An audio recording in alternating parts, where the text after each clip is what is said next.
নমরুদ সাইয়েদনা ইব্রাহিমকে ডেকে পাঠালেন। নমরুদ বলে, ইব্রাহিম, তুমি নাকি মূর্তির পূজা না করে কোন নতুন রবের ইবাদত করো, কে তোমার রব? সাইয়েদনা ইব্রাহিম বললেন, আমি এমন রবের ইবাদত করি যিনি জীবন দেন, যিনি মৃত্যু দেন। নমরুদ বলে, তাই নাকি? আমিও তো জীবন দেই, আমিও তো মৃত্যু দেই। নমরুদ বলে, দেখো, দুজনকে ধরে আনলাম, একজন কয়েদিকে দিলাম মৃত্যুদণ্ড, আরেকজন যে দাঁড়িয়ে আছে চাইলে ওরেও আমি মৃত্যুদণ্ড দিতে পারি, কিন্তু না, ছেড়ে দিলাম, মানে জীবন দিলাম।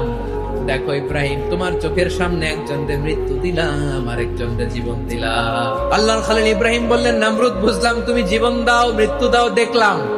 আমার আল্লাহ প্রতিদিন সকালবেলা পূর্ব দিক থেকে উদিত করা সূর্যটাকে পশ্চিম দিকে বিকেলে তিনি ডুবিয়ে দেন। তুমি যদি পারো ওই সূর্যটাকে পশ্চিম দিক থেকে উদিত করে পূর্ব দিকে ডুবিয়ে দাও। নমরুদ তেলে বেগুনে জ্বলে উঠেছে, রেগে মেগে আগুন বলে, ওর সাথে তর্ক নাই, না পেরে এবার এটারে আগুনে ফেলা।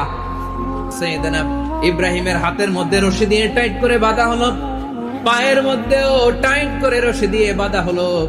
সাইয়েদনা জিবরাইল এসে বললেন, ও আল্লাহর খলিল। বলেন, আমি জিবরিল ফেরেশতা, আপনার জন্য কি করতে পারি? আল্লাহর খলিল ইব্রাহিম বলেন, ও জিবরাইল, তোমার কাছে আমার কোনো চাওয়া পাওয়া নাই। হাত পা বেঁধে আল্লাহর খলিলকে যখন নিক্ষেপ করা হবে, তিনি মুখ ফুটে বলে ফেললেন, হাসবুনাল্লাহু ওয়া নি'মাল ওয়াকিল। আমার জন্য আল্লাহই যথেষ্ট, তিনি আমার সবচেয়ে বড় গার্ডিয়ান। নিক্ষেপ করা হলো সাইয়েদনা ইব্রাহিমকে অগ্নিকুণ্ডলিতে।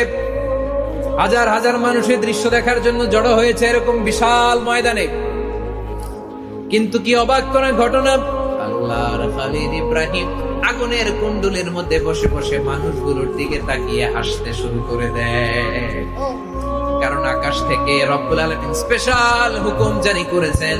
আল্লাহ বললেন, আমার ইব্রাহিমের জন্য তুই জান্নাতের কুল বাগিচা হয়ে যা।